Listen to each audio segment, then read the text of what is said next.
Bonjour, vidéo T007B, toujours sur les télémétriques. Cette fois-ci, on va parler du Leica M.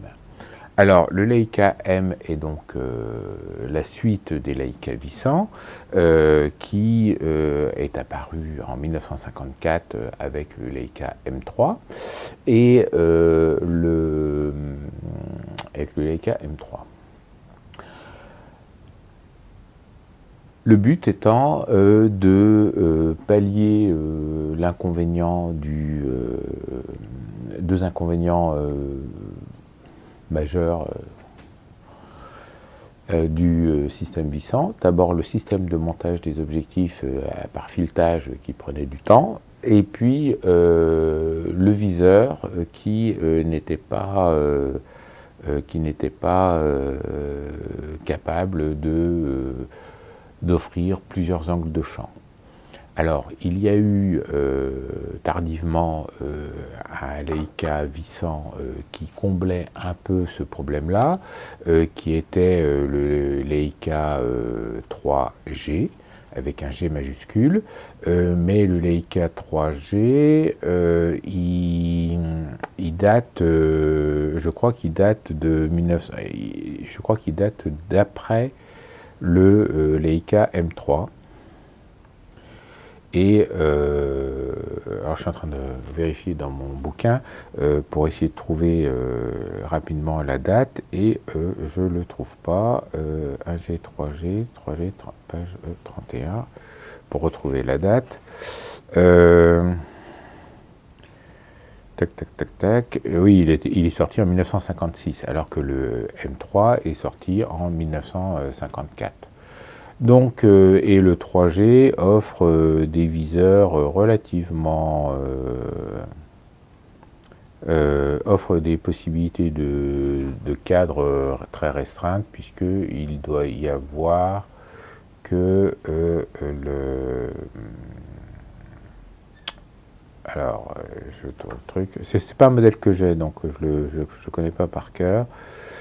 50 et 90 mm, voilà, donc 50 et 90 mm, il y a deux cadres dedans,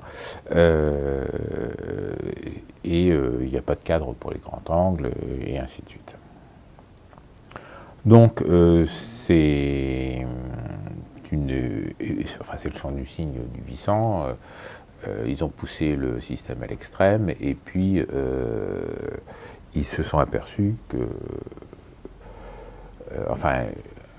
avant de sortir le 3G, ils se sont aperçus qu'il fallait sortir un autre viseur, et donc du coup, ils ont fait le Leica M.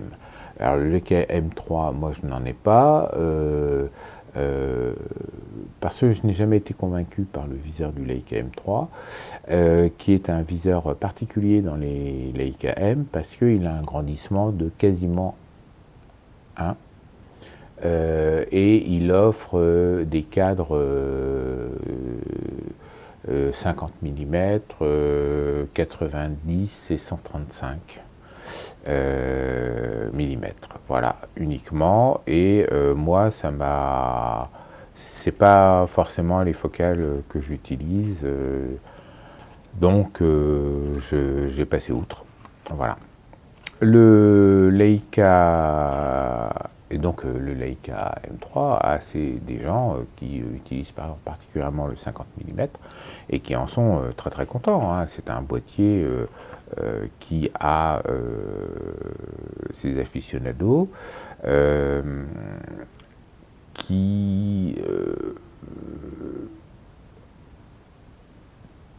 voilà, 50, 90, 135. Voilà. Et moi, j'aime pas alors d'abord, j'aime pas les angles de focale qu'il offre, et je n'aime pas, comment dire, la forme des cadres. Ce sont des cadres à forme à angle arrondi. J'aime pas ça. Je trouve pas ça. J'aime pas. Enfin bon, j'ai jamais été. J'ai eu mon premier Leica M que j'ai eu était un Leica M6 avec un viseur moderne, et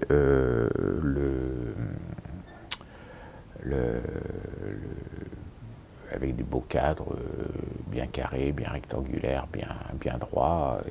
Et je trouvais ça très très bien. Et quand j'ai vu donc le M3 après, ça m'a pas, je suis pas tombé sous le charme et donc je n'en ai pas acheté. D'une manière globale, donc l'EIKM regroupe à peu près, hors série spéciale, mais regroupe à peu près tous ces modèles-là. Et on va les passer en revue. Mais ce qu'il faut savoir, c'est que grosso modo, et à l'usage, ils offrent tous les mêmes caractéristiques. Ce sont des boîtiers totalement semblables à quelques petits détails près, et c'est simplement toujours le même modèle que l'on décline à l'infini en changeant des choses par-ci par-là, en rajoutant des fonctionnalités ou en enlevant.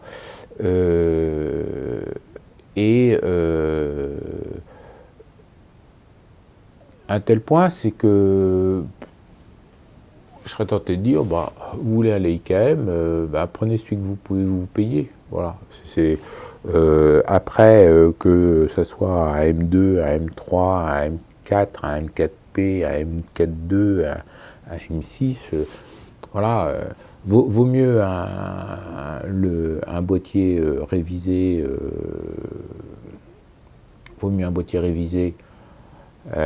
qu'on peut s'offrir, même si c'est un modèle un peu moins luxueux, un peu moins cher, un peu moins recherché, qu'un boîtier plus recherché que l'on voudrait et qui vous serait proposé par exemple non révisé. Voilà. Les LEIKM se ressemblent tous. Alors je vais en prendre un chromé parce que finalement on voit mieux sur les chromés. Alors, bien sûr, ça commence à être le bordel avec les sangles. Bon, et donc voilà à quoi ressemble un LEIKM. Alors la poignée noire est une poignée accessoire. Je vais vous l'enlever. Tac, hop. Voilà, on change la semelle. Hop, voilà. Donc un LEIKM2, voilà. Un LEIKM2, ça ressemble à ça. Donc, alors il n'y a pas le cuir parce que le cuir était pourri, je l'ai enlevé. Donc voilà, ça c'est un boîtier que j'ai acheté 250 € parce qu'il était bien abîmé et je l'ai fait réviser parce qu'il en avait besoin et donc ça me revient à moins de 500 € quoi. À moins de 500 €. Alors, l'avantage du Leica M sur le Leica 800, c'est que on retrouve la fenêtre du viseur, on retrouve la fenêtre du télémètre, qui cette fois-ci a une base qui est beaucoup plus importante, mais si on regarde derrière, et ça c'est valable pour tous les Leica M, on a un seul viseur. Voilà. On a un seul trou d'œilleton de viseur et on a l'image du télémètre, on a le patch du télémètre qui est au centre. Voilà, on a un petit levier ici qui permet de sélectionner les cadres de façon à voir, à prévisualiser l'angle de champ couvert par les différentes focales possibles. Et ce levier est monté sur ressort, donc on peut l'actionner même s'il y a un objectif qui est monté dessus. Donc l'objectif, quand il va monter dessus, il va agir sur un petit ergot à l'intérieur, qui va sélectionner le bon cadre correspondant à la focale. Et si on se dit, ah bah tiens, je suis monté en 50, mais ça donnerait quoi avec le 35 mm, ou ça donnerait quoi avec le 90 mm, et bien on peut jouer sur le petit levier pour faire apparaître le cadre et se dire oui, ça vaut le coup que je change mon objectif. Voilà. Donc ça c'est intéressant, c'est une possibilité intéressante. Alors pour continuer de parler des viseurs, et ça va être valable pour tous les boîtiers, donc les viseurs ont deux caractéristiques. Ils ont la caractéristique de leur grossissement. de leur grossissement, oui, puisque c'est de leur grossissement, et ils ont la caractéristique du nombre de cadres qu'ils font afficher dedans. Voilà. Et ce sont deux variables qui vont être une des caractéristiques principales qui va permettre de moduler un modèle d'un autre. Voilà. Alors c'est pas anodin, parce que bon, si vous voulez utiliser une focale dont le cadre n'est pas dans le viseur, eh bien le cadre de la focale ne s'affichera pas, puisqu'il n'existe pas dans le boîtier, et vous allez devoir soit passer outre et vous dire ça doit cadrer à peu près comme ça, et puis pouf, voilà, j'appuie, je déclenche, soit passer outre la focale et vous dire non, par exemple si vous voulez, moi c'est une focale que j'aime bien qui est le 75 mm, et c'est pas tous les boîtiers qui ont le cadre de la focale 75 mm. Voilà. L'autre caractéristique des viseurs, ça va être leur grossissement. Le grossissement, il y a 4 grossissements chez Leica. Donc il y a le Leica M3 qui a un grossissement de 0,95, donc quasiment 1. Il y a la majorité des Leica M qui a un grossissement argentique, de Leica M argentique, qui a un grossissement de 0,72. Les Leica M numériques ont un grossissement de 0,68 et les Leica M argentiques ont aussi existé dans des versions avec un grossissement de 0,58 et un grossissement de 0,85. Voilà. Alors, le M3, donc, qui est à part un viseur de 0,95, quasiment échelle 1, donc on peut viser les deux yeux ouverts et ça permet, donc la tenue normale c'est on vise avec l'œil droit et donc on peut viser avec le deuxième œil ouvert, ça ne perturbe pas la vision, la petite différence de grandissement ne perturbe pas la vision et donc ça permet d'avoir plus conscience du milieu qui vous entoure et il y a des gens qui adorent le M3 pour le viseur. Voilà. Les appareils, donc dès le M2, qui est alors parce que la numérotation chez Leica n'est pas quelque chose de très intuitif. Donc le premier boîtier à être sorti, c'est le M3. Le boîtier qui est sorti juste après, c'est une version un peu plus économique, qui est le M2, et qui offre un viseur de 0,72, grandissement 0,72, et qui a dedans les viseurs du 35, 50 et 90. 35, 50, 90. Donc 3 possibilités d'angle de champ. Et donc les objectifs ont une petite dent de la baïonnette qui est plus ou moins longue, et ça permet de sélectionner l'angle de champ voulu.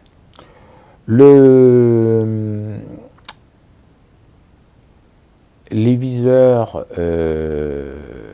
donc Leica a sorti une version du M6 avec un viseur 0,85 qui offre un angle de champ plus étroit et donc du coup favorise l'usage des focales plutôt longues. Et après ils ont sorti des boîtiers dits à la carte où on pouvait choisir le grandissement du viseur entre 0,58, 0,72 et 0,85, ce qui permet, suivant que l'on va utiliser plus volontiers des grands angles, prendre un 0,58, pouvoir utiliser toutes les focales couplables, le 0,72, et pouvoir utiliser 0,85 fois le grandissement de 0,85 fois, plutôt pour les longues focales. Parce que donc c'est l'angle de champ du viseur qui change. Le grossissement du viseur fait que l'angle de champ du viseur change. Et donc du coup, on ne peut pas mettre toutes les focales dans le 0,58 ou le 0,85. Dans le 0,58, on peut faire les angles de champ de 24, 28, 35, 50, 75 et 90. Dans le 0,72, on peut faire 28, 35, 50, 75, 90 et 135. Et dans le 0,85, on peut faire 35, 50, 75, 90 et 135. Voilà. Le système télémétrique est beaucoup plus précis pour la mise au point sur les grands angles. Beaucoup plus précis qu'une mise au point réflexe, parce que ça vient de la taille des détails que l'on peut apprécier, dont on peut apprécier la netteté sur un dépoli, et alors que le système de télémètre qui joue sur la superposition des images, lui, est beaucoup mieux détectable par l'œil. Voilà. La différence entre quelque chose de net et flou, c'est pas évident à voir, alors que la différence d'une superposition se voit vraiment très bien. Par contre, plus la focale est longue, et au-delà de 135 mm, plus les détails sont grossis suffisamment pour que l'œil puisse voir la mise au point sur le dépoli, et à contrario, plus la précision de mise au point par télémètre nécessiterait une base télémétrique plus importante qui ferait que ça dépasserait du format du boîtier. Voilà, où il faudrait des grandissements trop importants. Et voilà. Le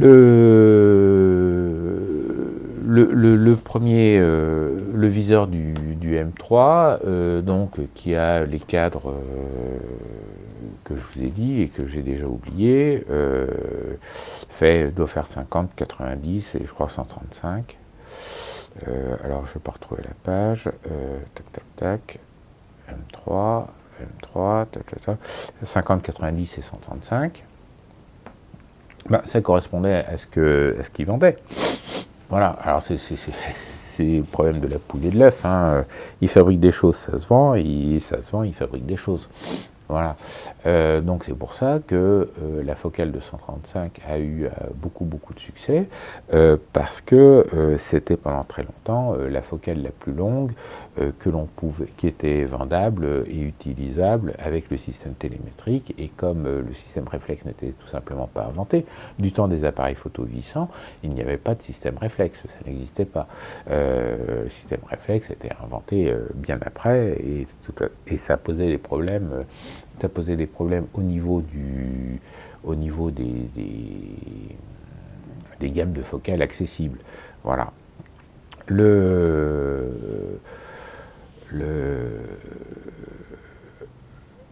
Au tout début des Vissants, donc ils ont fabriqué le boîtier, et puis ils ont fabriqué Leica, Leitz, Leitz, est le nom de l'entreprise qui fabrique les boîtiers Leica. Leica, c'est pour la contraction de Leitz Camera. Voilà. LEI de Leitz et CA de caméra. Et l'entreprise Leitz, qui était un fabricant de microscopes et de théodolites, et Oscar Bernac, qui était un ingénieur chez eux. Alors Oscar Bernac s'est fabriqué un appareil photo pour tester ses films. Et il a pris un objectif qui traînait au début, qui était un Sumar de 42 mm, qui était un objectif de bande repro. Et quand il a fallu faire, et donc qui était alors le Sumar, c'était un objectif 6 lentilles. Et quand il a fallu développer l'appareil photo pour le mettre en production, mettre un 6 lentilles était un peu cher, et donc ils ont mis un 4 lentilles qui est le Elmar. Le Elmar étant la troisième version, le premier il s'appelle Anastigmat, après, c'est un objectif 4 lentilles, quoi. C'est une formule dérivée du Tessar de Rudolph, qui est une formule optique Zeiss. Et comme la formule optique est simplifiée, puisqu'il y a moins de lentilles, ils ont calculé un 42-43 mm pour avoir la diagonale du format, et puis comme c'était une formule simplifiée, parce qu'il n'y avait que 4 lentilles, c'était difficile d'obtenir une bonne qualité d'image dans dans les angles, et donc ils ont allongé la distance focale à 50 mm, où ça améliorait grandement le rendu dans les ombres, dans les angles, et ils ont vendu ça. Et c'est là qu'est venu le concept de focale standard. Standard, c'est la focale qu'on vous vend en standard avec le boîtier, qui n'est pas la focale dite normale, qui correspondrait, elle, à la diagonale du format.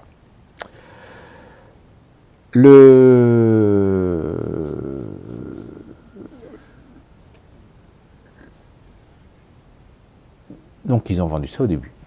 Après ça, les premiers Leica, que ce soit le Leica 1A, le Leica n'était pas standardisé. C'est-à-dire que les premiers boîtiers avaient un objectif fixe. Et ensuite, ils ont inventé la monture vissante. Donc l'objectif devenait démontable, mais n'était pas standardisé. Après, ils ont standardisé cette monture-là, de façon à ce que n'importe quel objectif puisse se monter sur n'importe quel boîtier. Alors les objectifs, les montures standardisées sont faciles à reconnaître parce que il y a, alors je vais vérifier, le mien normalement il est standardisé. Ben non, j'ai pas le. Alors normalement, les objectifs standardisés ont à midi un petit 0 qui est gravé en noir sur la monture à cet endroit-là. Voilà. Et donc, enfin, je change les objectifs et je mets n'importe quel objectif dessus et ça fonctionne. Voilà. Et donc du coup, ils ont commencé à vendre plusieurs focales différentes et petit à petit, la focale de 50 mm qui était la plus vendue, parce que la moins chère aussi, ils se sont aperçus qu'ils commençaient à vendre beaucoup de 35 mm. Et donc le besoin s'est fait ressentir du point de vue des utilisateurs et l'entreprise a vu une opportunité de proposer un appareil qui offrait nativement un viseur capable de photographier au 35 mm. Alors, vous allez dire, mais le M3, donc le nouveau boîtier censé n'utilise pas, n'a pas le cadre du 35 mm. Et oui, effectivement, le M3 n'a pas le cadre du 35 mm. Mais Monsieur Leica, qui pense à tout, a inventé un truc qui est génial, qui est un petit viseur additionnel qui se monte en parallèle de l'objectif et qui permet de monter sur le boîtier des lentilles supplémentaires au viseur et qui va permettre d'avoir ainsi l'angle de champ du 35 mm. Alors ça c'est un 35 mm et qui a été fait spécifiquement pour le M3, mais que l'on peut utiliser sur tous les boîtiers Leica M, à savoir du M3 premier modèle jusqu'au dernier numérique actuel. Donc actuellement on doit être au M10P, voilà, sans aucun souci. Voilà. On est en 2019, le modèle actuel c'est le M10P, voilà, qui est numérique. Et cet objectif, comment dire, ce viseur additionnel a existé pour toutes les versions des 35 mm qui étaient en vente à l'époque. Donc on a alors on va commencer par le plus étroit. Donc ça c'est le Sumaron 35-35, voilà.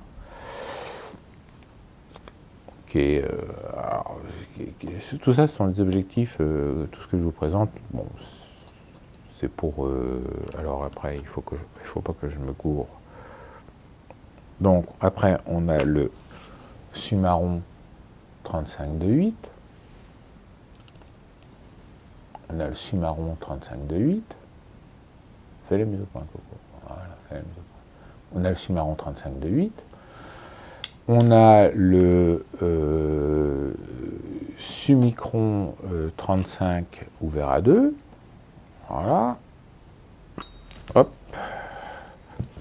Qui est, alors, Summicron 35 ouvert à 2, qui est un objectif recherché parce que il a un rendu un peu spécifique qui est pas mal, qui est bien agréable.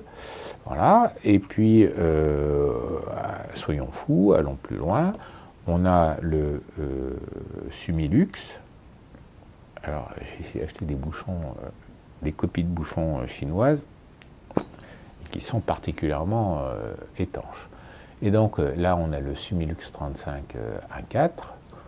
Alors oui, il est ouvert, voilà, 35 1.4. Vas-y Coco, fais la mise au point, tu peux y arriver. Voilà, c'est pas facile parce que là l'objectif est noir. 35 1.4, voilà. Donc ça fait quand même 4,35 mm adaptés spécifiquement utilisables sur le M3 et des objectifs intéressants comme alors j'ai les 4 et les quatre ont tous un petit plus, chacun un petit plus de son côté, un petit rendu différent, chacun un petit plus, qui est intéressant. Si vous cherchez un objectif à tout faire, qui est bon partout, qui va vous donner un rendu finalement très moderne, choses comme ça, vous avez le Sumaron 3.5 qui est vraiment très bien et qui en plus est un des moins chers. Le Sumaron 2.8 va vous offrir un peu plus de lumière, un peu plus une petite douceur un peu.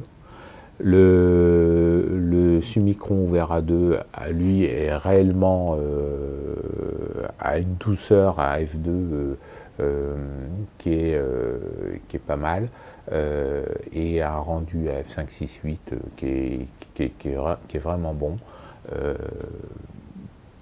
Et puis le Sumilux 1.4, lui, est vraiment très très doux à 1.4, avec beaucoup d'aberrations de coma ou de choses comme ça intéressantes pour certains types de photos, et il est très bien, enfin il est bien à 5.6.8 quoi, voilà. Donc suivant le type de sujet que je veux traiter, je vais prendre plutôt l'un, plutôt l'autre. Voilà. Donc on revient sur les M. Donc le M3 avait ce type. Donc quand on va acheter un Leica M, soit on se dit on va juste regarder les cadres possibles et pour les focales qui nous intéressent. Et donc on se dit on va prendre la dernière version en 0,72 et comme ça on aura tous les cadres. Alors les cadres apparaissent 2 par 2 dans cette version-là. Cette version qui est apparue à partir du M4P. À partir du M4P. Donc on a ensemble, on a 28-90, 35-135 et 50-75. Voilà. Parce que ils ont couplé les cadres 2 par 2 et puis ça apparaît par paire. En se disant que le photographe sait quel objectif il a monté et qu'il n'y a pas de souci. Ce n'est pas une variation, ce n'est pas un zoom dans le viseur qui changerait le grossissement avec un seul cadre. Ce sont carrément des cadres qui apparaissent dans le même angle de champ. Voilà. Et donc ça c'est la première chose. Ensuite, le système télémétrique, du fait que on vise par un autre axe optique que l'axe de l'objectif, est affecté de ce qu'on appelle la parallaxe. Voilà, la parallaxe, c'est-à-dire qu'il y a une différence d'axe entre l'axe du viseur et l'axe de l'objectif. Et cette parallaxe va faire que si on ne la corrige pas, si vous cadrez bien dans un viseur et puis que vous photographiez avec un objectif qui est à part, vous allez couper des têtes et photographier des pieds, quoi. Vous voyez ce que je veux dire? Vous n'allez pas l'objectif et le viseur ne cadrent pas. Si on ne corrige pas la parallaxe, l'objectif et le viseur ne voient pas exactement le même champ, puisqu'ils ne sont pas, les axes sont parallèles, mais ils ne sont pas confondus. Voilà. C'est le gros avantage de la visée réflexe, c'est que vous visez à travers l'objectif. Donc si le miroir est bien réglé, si le cadre qui supporte le dépoli correspond au cadre du film, eh bien vous cadrez exactement ce que vous visez, ou vous visez exactement ce que vous cadrez. Alors qu'avec le système télémétrique, eh bien, vous avez cette parallaxe, et donc comme le viseur a un angle de champ plus grand, eh bien, en déplaçant les cadres dans le viseur, on réussit à non plus viser parallèle, mais viser un peu en biais, et avoir un cadre qui cadre à peu près correctement le champ photographié. S'ajoute un problème. Quand vous faites la mise au point, l'objectif se déplace vers l'avant. Et donc, comme l'objectif se déplace vers l'avant, son angle de projection n'est plus exactement le même. Et donc, du coup, comme le cadre de la pellicule ou du capteur qui découpe l'image enregistrée dans l'image projetée, elle est de dimension constante, eh bien, quand vous déplacez l'objectif, ça correspond à une diminution de l'angle de champ. Et les cadres des Leica M ne sont pas compensés en diminution de l'angle de champ. Alors, du temps de l'argentique, entre le moment où vous déclenchiez et le moment où vous voyez la photo finale, il se passait au mieux 24 heures. Parce que vous arrivez le soir, vous développez votre film, vous le faites sécher la nuit, puis le lendemain matin vous regardez, donc il se passe 12 heures minimum. Et puis quand vous donniez votre pellicule à développer, il se passait une semaine. Voilà. Et puis si vous faisiez de la diapo, les caches de diapo ne faisaient pas 24-36, mais faisaient plutôt 22-34 mm. Enfin les caches diapo de Kodachrome faisaient 22 par 34 mm.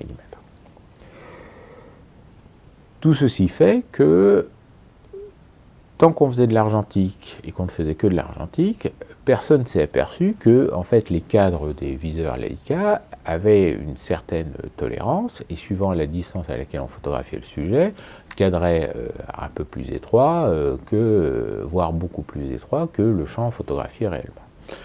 Quand Leica a sorti son premier Leica numérique, qui est le Leica M8, vous déclenchez, puis vous voyez tout de suite la photo. Et les gens disaient, mais c'est quoi ce bordel? Les cadres sont complètement faux. Parce que, en fait, oui, les cadres sont complètement faux. Enfin, sont complètement faux. Ils sont dans une grande tolérance de cadrage. Alors, c'est un épiphénomène. C'est un épiphénomène parce que l'appareil, vous l'utilisez. Donc, vous apprenez comment il fonctionne et vous l'utilisez en fonction de comment il fonctionne. Donc, au début, vous vous faites surprendre et puis après, vous savez que si vous photographiez quelque chose de loin, vous avez un angle de champ un peu plus grand que le cadre qui va correspondre à une épaisseur, 2 épaisseurs de gravure du cadre projeté. Donc, vous savez que vous pouvez compter là-dessus. Et puis, quand vous allez vous rapprocher du sujet, eh bien, le champ photographié va correspondre au cadre. Et notamment pour le M8, ils avaient réglé les cadres qui correspondaient au champ le plus étroit. Et donc, quand vous êtes en mise au point minimum, c'est-à-dire à peu près à 0,70 m ou 1 m suivant les objectifs, eh bien, vous avez un cadre qui correspond bien. Mais si vous photographiez de loin, vous pouvez avoir l'équivalent. Donc, le cadre, il a une certaine épaisseur dans le viseur. Vous pouvez avoir une épaisseur, 2 épaisseurs, 3 épaisseurs de trait plus larges que ce que vous voyez. C'est dû aussi au fait que quand ils ont fait le viseur du M3, puis le viseur du M2, ils ont fait ça sans savoir qu'ils allaient aller jusqu'au 28 mm, et donc ils ont essayé de rentrer au chausse-pied les cadres, notamment pour le 28 mm. Et donc, pour que ça se voit pas trop, ils ont rechangé les trucs. Et donc, les cadres sont bons à une certaine distance et trop larges pour les distances éloignées et des fois trop étroits. Alors, ils sont trop étroits pour les distances éloignées et des fois trop larges pour certaines distances proches. Alors, ça dépend des boîtiers, parce que ça, ils ont essayé de corriger à chaque fois en fonction des gens qui gueulaient et ainsi de suite. Mais grosso modo, bon, on apprend à cadrer avec son boîtier. Alors quand on n'a qu'un seul boîtier, ben, on apprend très très vite. Quand on en a plusieurs, il faut se souvenir, et puis voilà, quoi. Après, le type de photo que l'on va faire avec le Leica ne va pas être forcément le même type de photo que l'on va faire. La rapidité d'utilisation du Leica M et choses comme ça nous permet d'aborder des sujets où finalement le cadrage n'est pas forcément léché pile poil, pile poil, pile poil. Et puis après ça, il faut se rappeler que ce soit les boîtiers argentiques ou que ce soit les boîtiers numériques, enfin, il y a une étape intermédiaire qui s'appelle le négatif noir et blanc, négatif couleur, et puis le fichier informatique, c'est une étape intermédiaire. Rien ne vous empêche, si vous vouliez que votre diagonale parte pile poil de l'angle, choses comme ça, de recadrer un peu. Voilà.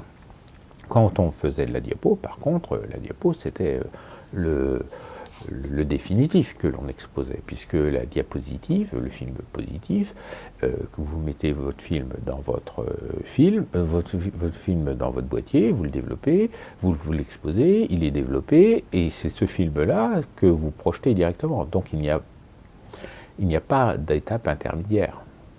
Il n'y a pas d'étape intermédiaire, parce que ce que vous projetez, c'est réellement le morceau de film qui était dans l'appareil photo.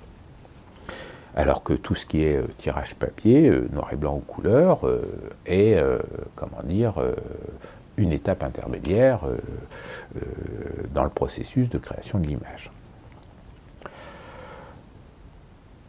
Donc, ce type de viseur, cette problématique des cadres permet d'alimenter les forums, mais dans la vie pratique, c'est pas gênant du tout.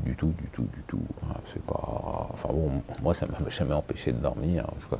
Voilà. Alors, les boîtiers Leica M sont quasiment tous identiques et sont peu ou prou tous identiques, à quelques petites variantes que l'on va voir vaguement dans l'ordre. Alors, le premier de la série, c'est le premier de la série, c'est le M3, mais le M3, j'en ai pas. Mais il se trouve que j'ai un Leica M2. Et le Leica M2, au viseur près, et au compteur près, et peu ou prou un Leica M3. Ils sont contemporains. Ils sont contemporains. Le Leica M3 est sorti en 54 et le Leica M2 est sorti en 57. Voilà, donc on va retrouver sur le dessus un levier d'armement rigide qui est là, qui s'ouvre comme ceci. Voilà, on a un levier d'armement rigide, on a un sélecteur de vitesse qui offre la pause B 1 seconde à 1 millième de seconde. Voilà, c'est bon, ça fait la mise au point. On a un déclencheur là qui est recouvert d'un petit bouchon softy pour que ça soit plus doux sous l'index. Et puis on a un bouton de rembobinage. On a un bouton de rembobinage qui sort ici. Voilà, fais la mise au point, Coco. Vas-y. Tu peux le faire. Voilà, on a un bouton de rembobinage que l'on tourne pour rembobiner le film. Il se range tac, comme ça, voilà. Ici, on a un levier qui permet de sélectionner les viseurs, les cadres visés, et on a sous ce doigt-là le bouton de rembobinage qui permet de rembobiner le film. Voilà. Donc quand on a fini son film, on appuie là, on tourne la molette et on bobine le film pour le rentrer. Voilà. Alors derrière, on a deux prises de synchro flash. Alors moi je me suis fait des petits bouchons, donc on a deux prises de synchro flash.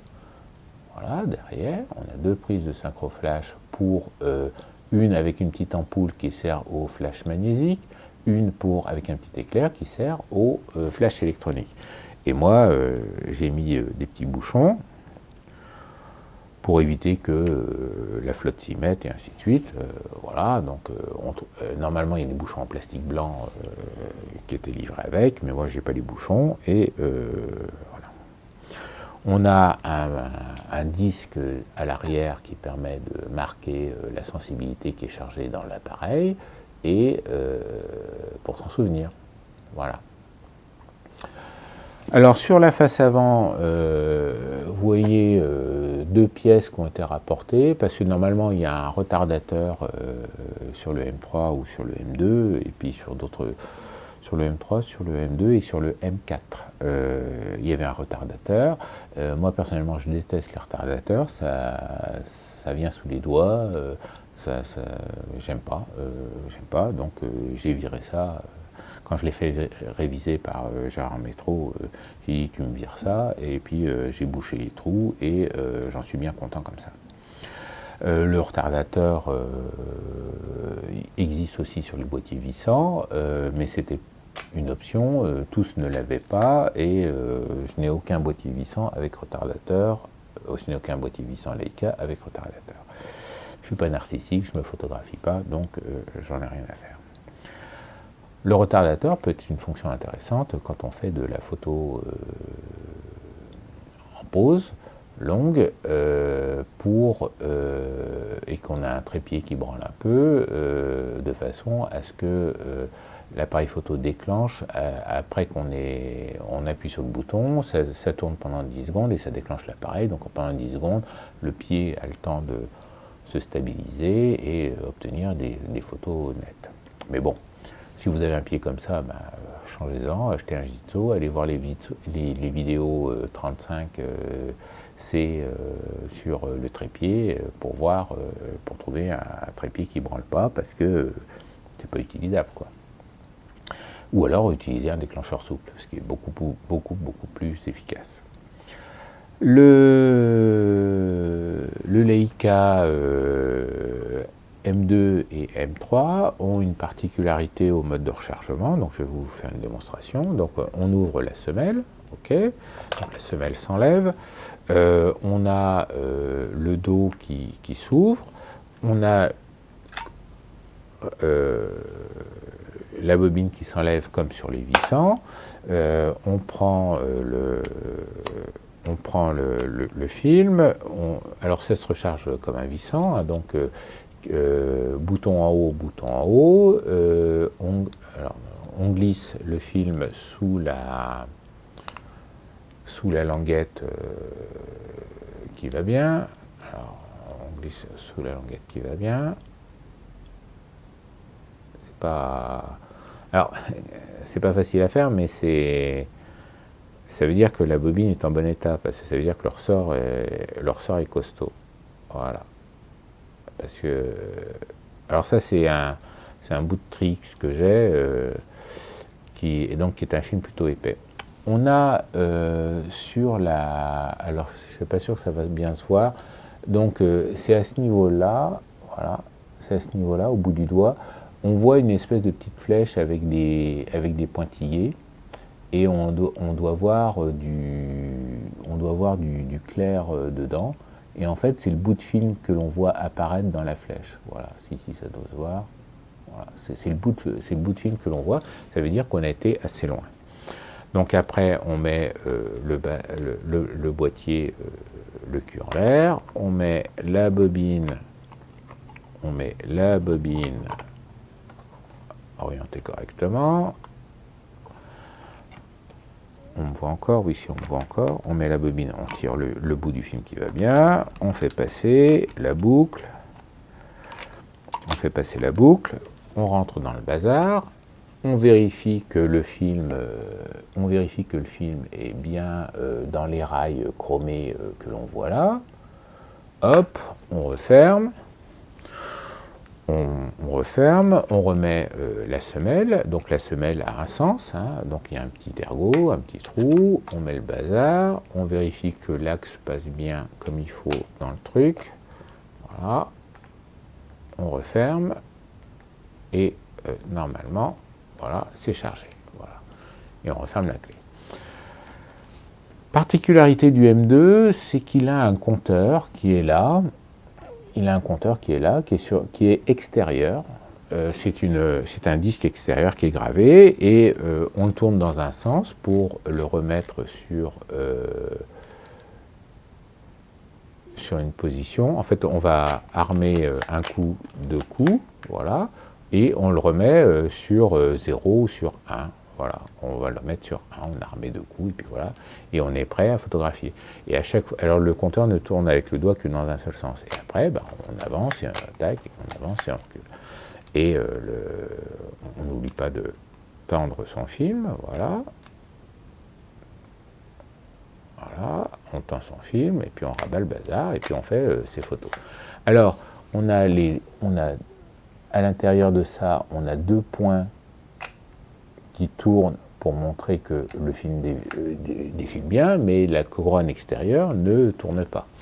Et quand on a fini son film, on appuie sur le levier, on bascule le levier, on soulève ça, et on tourne, et puis on rembobine son film. Voilà. Donc le M3 et le M2 alors le M3, le M2, le M1 qui est un M2 simplifié sans télémètre, donc c'est marqué M1, ils ont bouché la fenêtre là et c'est gravé M1 dessus, donc il est facile à voir. Et puis le MD qui est une version sans viseur, sans télémètre, qui est la succession des 1C, 1F et 1G qui étaient destinés essentiellement à la photo scientifique ou à l'usage de la Visoflex. Et donc il n'a pas de viseur du tout. Ce sont des boîtiers qui ont été fabriqués à un nombre d'exemplaires finalement relativement faible et qui n'intéressent maintenant que les collectionneurs. Voilà, que les collectionneurs. Ah, je tiens à préciser, je ne suis pas collectionneur de Leica. Contrairement à ce qu'on pourrait croire, je suis utilisateur, je ne collectionne pas. C'est-à-dire que j'achète pour essayer, pour voir, mais je ne collectionne pas les Leica. Donc, comme on peut voir, le chargement du M3, M2, M1 et MD, c'est pas rapide. Après le M2, donc dans la chronologie, là on est en Allemagne, M3, M2, M1, le MD, est apparu le M4, qui a donné sa version sans viseur, qui est le MDA, est apparu après, alors le M4, le M4, alors qu'est-ce qu'a apporté le M4 ? Le M4 a apporté le chargement rapide. Donc là, j'ai un M4P. Je fais la mise au point coco.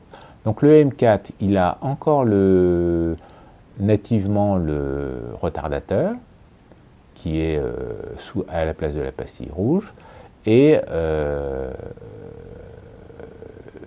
il a toujours les viseurs. Alors je vérifie parce que je n'ai pas de M4, on ne peut pas tout avoir. Et le M4, voilà, tac. Le M4 a les viseurs de 35, 50, 90, 135. Donc il a les mêmes. Donc Le M2 a les viseurs de 35, 50, 90, et le M4 inaugure le viseur du 135. Donc le viseur du 135 apparaît en même temps que le viseur du 35. Voilà. Donc c'est facile, hein. Vous avez un objectif qui est très long, donc vous le voyez dans le viseur, donc vous savez tout de suite que vous avez un 135 si vous avez oublié ce que vous avez monté. Voilà. Ensuite, le M4 inaugure plusieurs choses. Il inaugure la manivelle de rembobinage, qui est une manivelle de rembobinage qui est inclinée, voilà, à cause des pignons, il n'y avait pas la place de la mettre sinon. Voilà, mais par contre, on va le voir, quand le film avance, la manivelle tourne. Il a inauguré le rechargement rapide. C'est-à-dire que maintenant, pour recharger un Leica, vous enlevez la semelle, ça ne change pas. Vous ouvrez le dos, vous prenez la pellicule. Alors il y a un petit logo, une petite gravure en bas pour vous indiquer quoi faire, hein, des fois que vous ne vous souveniez pas, hein, parce que bon, on ne sait jamais, hein, d'une pellicule à l'autre on peut oublier. Donc on prend le film, on le met dans la cartouche, on tire la longueur qui va aller dans le trèfle, alors que je ne me gourre pas, voilà, parce que c'est toujours quand on fait des démonstrations que ça merdoit. On tire le truc qui va dans le trèfle, on abaisse le film jusqu'en bas, on vérifie que ça passe entre les rails chromés, on referme le dos, on remet la semelle. Là, on a le même compteur automatique que sur le M3, qui apparaît dans la petite fenêtre qui est là, quand il aura fait la mise au point. Il fait la mise au point. Fait la mise au point. Pas facile parce que c'est un boîtier noir. Mais bon, voilà, fait la mise au point. Voilà. Donc là, on a le compteur de vue, donc il revient à 0 dès qu'on enlève la semelle. Et puis on avance et on déclenche, on avance et on déclenche. Il inaugure aussi le levier d'armement articulé, alors articulé moitié métallique, moitié plastique, voilà, et on avance, voilà. Et donc on voit que la manivelle tourne quand on avance le film. Voilà. La manivelle. Alors je n'avais pas tendu mon film. Voilà. Et on voit que ça tourne et ça avance et ainsi de suite. Voilà. Le M4, enfin tous les boîtiers M ont du pause B 1 seconde à 1 millième de seconde. Ça ne change pas. La synchroflash est au 50e de seconde, voilà, qui est un grand progrès par rapport aux appareils photo vissants où la synchroflash est grosso modo de 1 25e de seconde. Là, les différences par rapport au vissant, c'est que tous les boîtiers confondus, on change la vitesse quand on veut, avant ou après armement, et on tourne le bouton dans n'importe quel sens. Il n'y a pas besoin de le soulever et de le tourner. Et quand on veut rembobiner, on tourne le levier, et puis on rembobine le truc. Voilà, et puis quand c'est décroché, on peut ouvrir la semelle. Voilà, on ouvre la semelle et puis on va sortir la cartouche. Voilà. Donc le M4 va comment dire, inaugurer ces possibilités, ces améliorations. Donc on voit que le rechargement du M4 est suivant. Est quand même beaucoup plus simple que le système d'avant, qui est un petit héritage des vissants avec cette bobine qu'on enlève et ainsi de suite.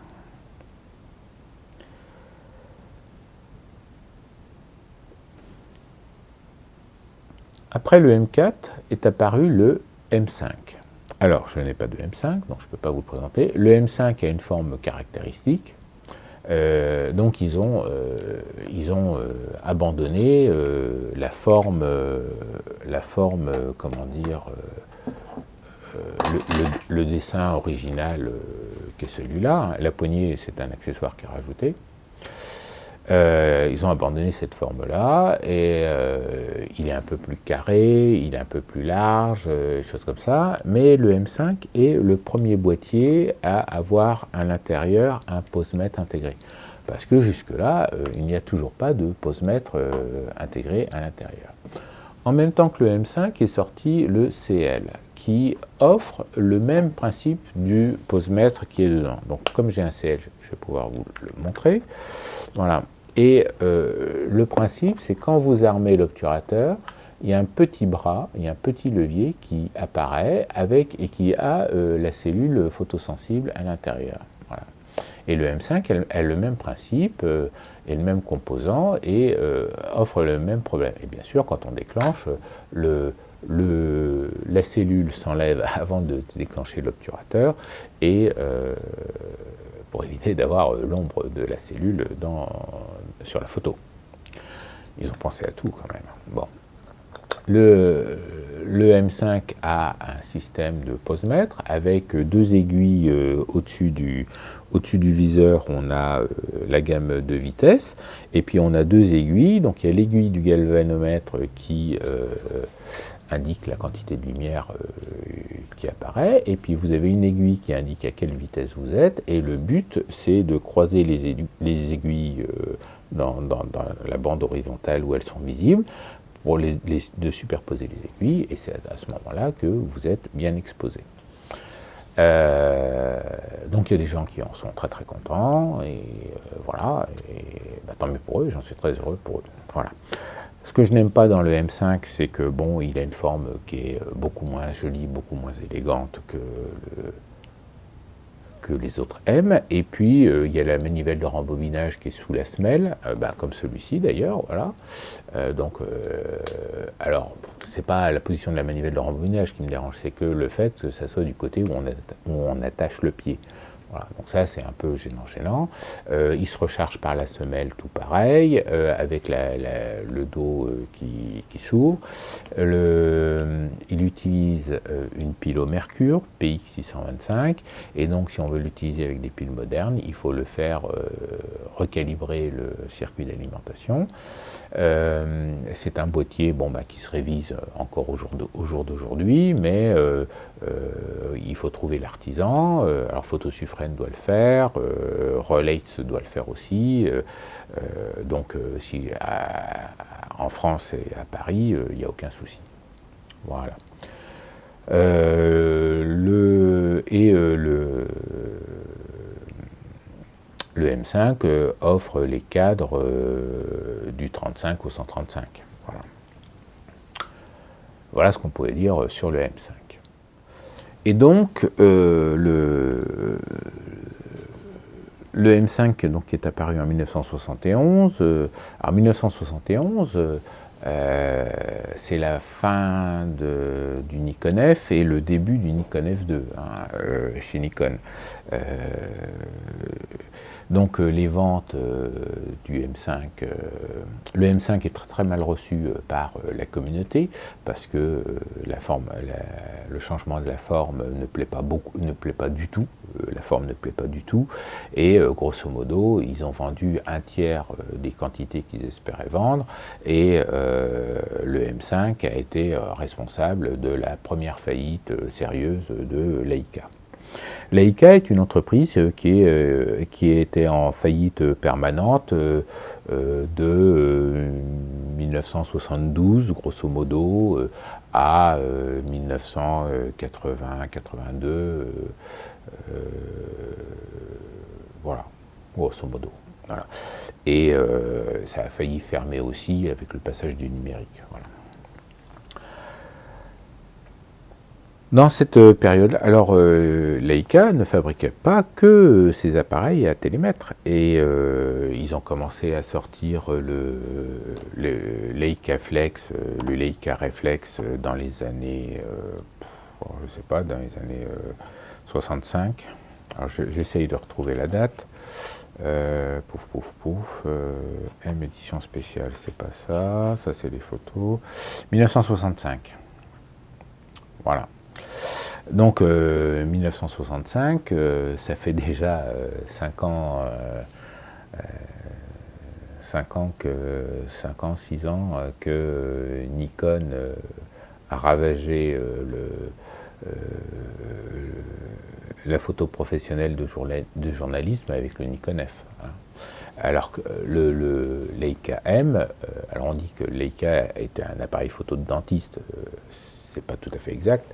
Le Leica Vissant et le Leica M ont été des appareils photo de journalistes et de photographes reporters parce que ça permet de très bien traiter le type de sujet qu'ils faisaient.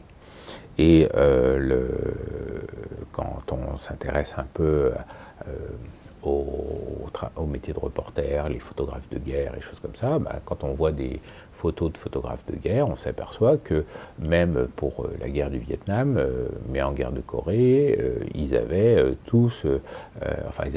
certains avaient en plus du réflexe, pour la guerre du Vietnam, ils avaient en plus un Leica M avec un grand angle qui traînait, parce que c'est beaucoup plus rapide et beaucoup plus pratique à utiliser qu'un réflexe pour ces focales-là. Le système Leica à télémètre, qu'il soit Vissant ou qu'il soit M, offre un gros avantage sur le réflexe parce qu'il n'y a pas de miroir dans la cage de l'appareil photo, et donc ça laisse complètement libre l'opticien de fabriquer ses objectifs. Et il n'a aucune contrainte de laisser passer un miroir derrière. Et ça libère totalement l'opticien qui, du coup, peut corriger ses aberrations en se foutant pas mal de rapprocher une lentille du film si nécessaire. Voilà. Et c'était, à ces époques-là, c'était vraiment une capacité, une possibilité très, très intéressante. Aujourd'hui, en 2019, avec les puissances de calcul que l'on a dans les logiciels de calcul d'objectifs, et puis on maîtrise mieux les formules rétrofocus, on réussit à faire des grands angles de bonne qualité sans passer par les formules optiques symétriques. Voilà. Ce qui offre des avantages au niveau de gestion du vignettage, qui est un problème pour les objectifs symétriques, mais bon, c'est pas... les progrès du calcul pour les optiques rétrofocus a aussi bénéficié au progrès du calcul des objectifs symétriques, et Leica a toujours une petite longueur d'avance en termes de résolution optique, en termes de qualité optique, par rapport aux objectifs que l'on peut avoir chez Nikon ou chez Canon pour les réflexes. Alors, on est en 2019, donc les premiers mirrorless, alors les premiers mirrorless de chez Sony, ils commencent à avoir 6 ans, 7 ans, 8 ans, je ne sais plus. Nikon et Canon ont sorti leur mirrorless au courant de l'année ou fin d'année précédente, et commencent à s'atteler au problème du calcul, des choses comme ça. Et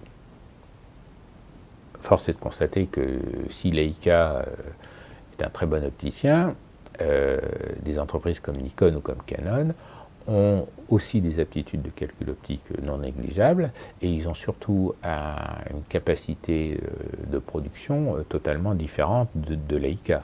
Leica, c'est une PME, c'est pas un géant de l'optique, c'est pas un géant de industriel, c'est vraiment une petite entreprise. Surtout comparé à Nikon et Canon, voilà. Et donc du coup, avec les mirrorless, on n'a plus ce souci de la présence du miroir. Alors, étonnamment, ils vous sortent des objectifs monstrueux d'un point de vue volume. Donc on a des boîtiers tout petits, on se retrouve avec des objectifs monstrueux, et voire des ensembles boîtiers plus objectifs qui sont plus gros que des réflexes. Voilà. Donc j'avais mis des photos dans la vidéo sur le cours, sur le choix réflexe mirrorless. Voilà, quand vous regardez le truc. Alors, pourquoi est-ce qu'ils font ça? Ils font ça pour deux raisons. Ils font ça pour une gestion du vignettage, parce que si vous utilisez des objectifs rétrofocus, donc si vous utilisez des objectifs qui ont la pupille de sortie la plus éloignée du capteur, eh bien, vous allez obtenir une variation angulaire d'éclairement quand vous faites votre capteur de l'angle jusqu'en bas, là, plus faible que si vous avez une pupille qui est très proche, et puis vous avez un angle tout de suite qui est très important. Si je m'éloigne de ma pupille de sortie, j'incline moins mon doigt pour aller viser mes angles. Voilà. Donc ça, c'est intéressant du point de vue du vignettage. Alors, ce qui est totalement absurde, parce qu'en numérique, vous pouvez dire au boîtier quel objectif vous avez, et puis il va pouvoir vous corriger les niveaux automatiquement au moment où il enregistre le fichier. Mais ça offre aussi un avantage, c'est que ça évite d'avoir des faisceaux inclinés pour aller taper sur le bord dans les angles de l'image. Le fait de faire ça permet aussi d'éviter d'avoir les faisceaux inclinés, et là c'est un réel problème pour les capteurs, à tel point c'est que Leica n'a pas sorti son boîtier numérique en monture M très rapidement. Il est sorti en 2005 ou quelque chose comme ça, enfin bon, je pourrais vérifier. Ça faisait déjà quelques années que Nikon ou Canon avaient des boîtiers numériques. Voyez. Bon, parce que les faisceaux inclinés sur les capteurs, c'est pas bon du tout. Et c'est quelque chose à garder en mémoire quand on va vouloir utiliser avec des boîtiers M numériques des objectifs vraiment anciens. Parce que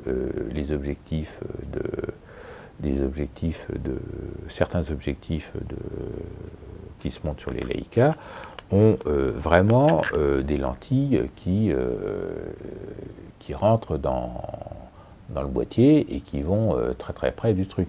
Donc là, ça c'est un objectif en monture vissante, mais voilà, toute cette partie-là est à l'extérieur et toute cette partie-là est à l'intérieur du boîtier. Donc ça vient vraiment très près.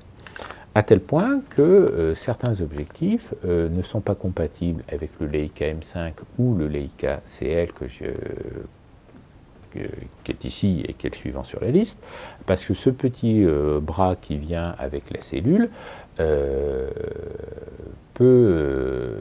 entre en contact avec l'objectif. Et donc, il faut faire attention avec ces deux boîtiers-là particulièrement, parce que certains objectifs sont inutilisables. Alors, il y a certains, en objectif Leica, il y a certains super angulons 21 mm qui ne sont pas compatibles, mais il y en a d'autres. En 1972 ou quelque chose comme ça, ils ont sorti le Leica CL. Alors le Leica CL, 1973. Donc en 1973, ils ont sorti le Leica CL. Le Leica CL est un Leica particulier. Donc Leica a sorti des boîtiers réflexes en 1965. Il y a eu deux modèles, le SL et le SL2. Et après, c'était des boîtiers qui étaient chers à fabriquer, donc qui n'étaient pas rentables, et qui ne plaisaient pas forcément aux utilisateurs, et donc Leica, dans un souci d'économie, s'est rapproché de Minolta, et ils ont sorti le Leica R3 à peu près à cette époque-là, et dans toujours un souci d'économie et offrir aux gens une possibilité d'acheter des appareils photo malgré leurs faibles moyens, ils ont fabriqué le Leica CL. Et le Leica CL est donc un boîtier à part dans la lignée, puisque il a été dessiné par Leica, mais il a été fabriqué par Minolta au Japon. Et si je ne me gourre pas, c'est marqué Made in Japan pour Leitz Wetzlar au-dessous. Alors c'est gravé noir sur noir, donc je n'ai même pas essayé de vous le montrer. Et là,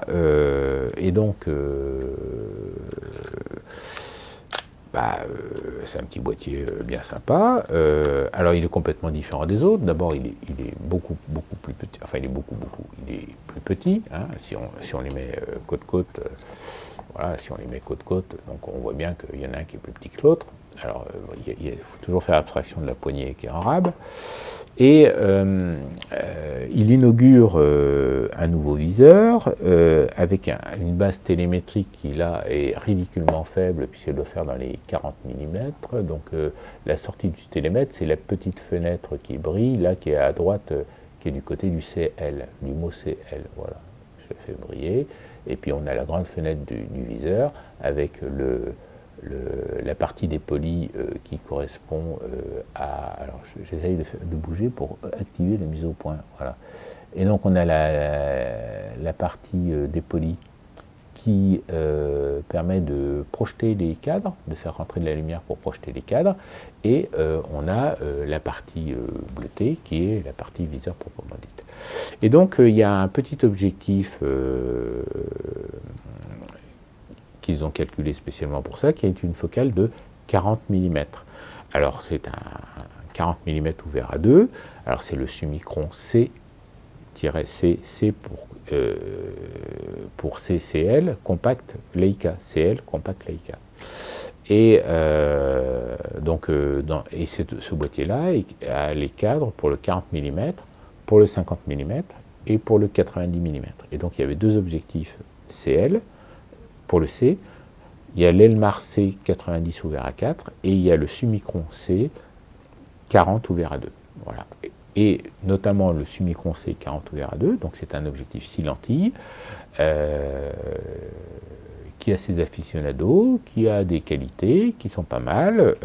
Voilà.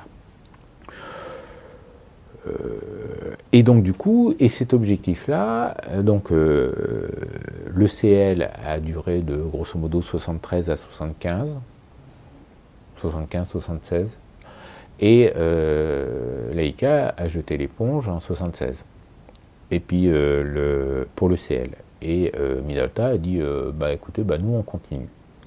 Et donc ils ont fait le Minolta CLE, avec un posemètre intégré différent, avec un obturateur électronique différent, parce que là, ça c'est un obturateur mécanique. Hein. Alors, il faudrait que je mette un temps de pause long. On entend la minuterie. Hein. Voilà. Il offre un temps de pause de 1 demi-seconde à 1 millième de seconde, plus la pause B. Là, on a le sélecteur de vitesse au niveau du doigt. Là, on met la sensibilité pour le posemètre. Et puis, on arme et on déclenche. Alors on arme et si on ne va pas jusqu'au bout, ça ne revient pas. Il faut aller jusqu'au bout et ça revient. On a un petit télémètre qui est gentil, avec une visée qui est assez claire, et ainsi de suite, et c'est pas mal. Au-dessus, on a une flèche rouge qui indique à quelle vitesse on est réglé. Et puis en vertical, on a l'aiguille noire du posemètre qui indique la quantité de lumière, et il faut mettre l'aiguille horizontale pour quand l'exposition est bonne. Du fait que c'est un bras de levier qui vient avec une cellule physique qui est dedans, donc on a une mesure qui est on a une mesure qui n'est pas du tout influencée par ce qui est à côté, et qui mesure un champ, une proportion du champ de l'objectif de manière très, très précise. Voilà. La délimitation de la sensibilité de la cellule est très très précise, ce qui est un avantage. Voilà. Et donc là, par exemple, là j'ai un objectif Minolta. Alors la personne à qui je l'ai acheté a repassé en noir Minolta et M Record. Donc je ne peux pas vous le montrer, mais ça c'est la version Minolta du Summicron C. Donc c'est un objectif qui... Alors les objectifs Summicron C, Elmar C étaient fabriqués en Allemagne, et seuls les boîtiers étaient fabriqués au Japon. Et quand Minolta a repris le bazar, d'abord ils ont refait les mêmes objectifs que Leica, donc c'est les M Record, première version, et après il y a eu une deuxième version qu'ils ont un peu améliorée, un peu optimisée, et ça c'est la deuxième version que j'ai, et la deuxième version est reconnaissable parce que on a le numéro qui est écrit sur le barillet de vitesse. Voilà. On a le numéro qui est écrit sur le barillet de vitesse. La première version, le numéro est écrit sur la face avant, et la deuxième version, le numéro est écrit sur le barillet. C'est comme ça qu'on les reconnaît. Et donc les optiques, les traitements et tout ça sont un peu mieux, ont suivi l'évolution du temps. Quand on lit les modes d'emploi des appareils de l'époque, il est précisé, clairement précisé, qu'on ne peut pas utiliser un objectif CL, un objectif C de Leica CL sur un boîtier M. C'est purement marketing, hein. Ça se monte, il n'y a aucun souci, ça se monte. Alors, il vous explique que oui, c'est pour des problèmes de qualité de fabrication de cam et de choses comme ça, et là, ils nous prennent carrément pour des cons, parce qu'en fait, c'est beaucoup plus...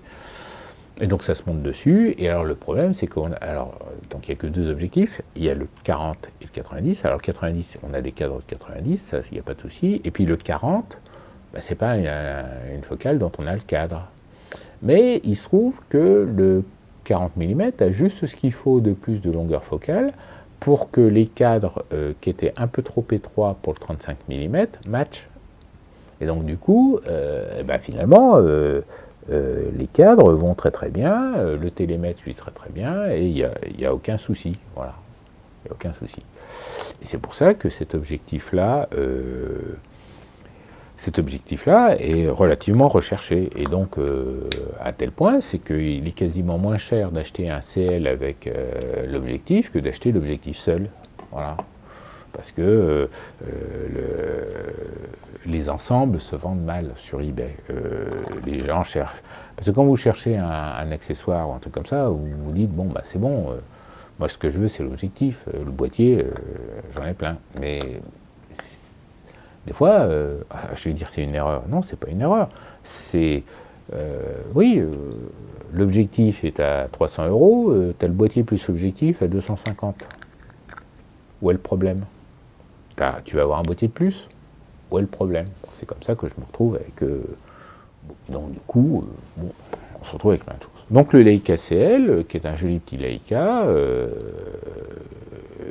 est intéressant. Alors, il se charge par la semelle, comme d'habitude.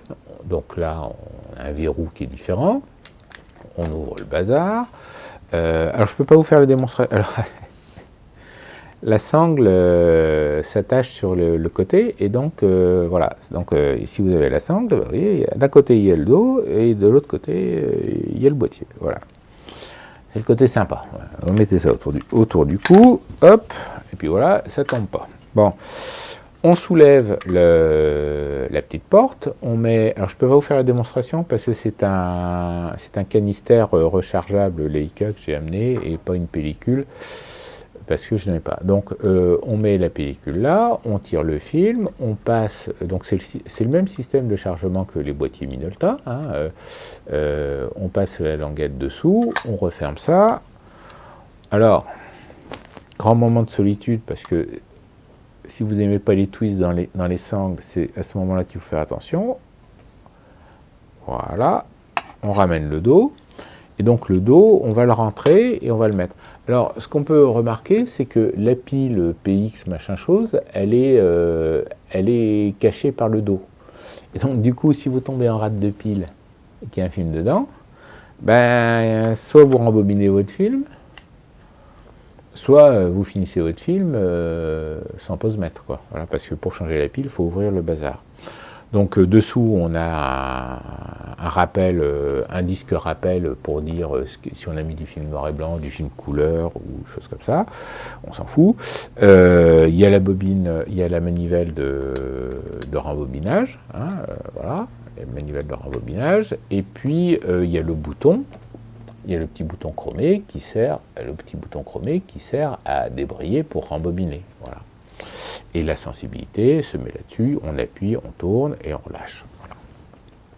Donc c'est un petit boîtier bien sympa à utiliser, qui est quand même beaucoup plus restrictif que les autres parce que finalement on a très peu de cadres qui sont dedans. Le grandissement, alors le grandissement, je ne le connais pas par cœur, donc là il va falloir que je cherche dans le bouquin. Faut déjà le retrouver. Voilà.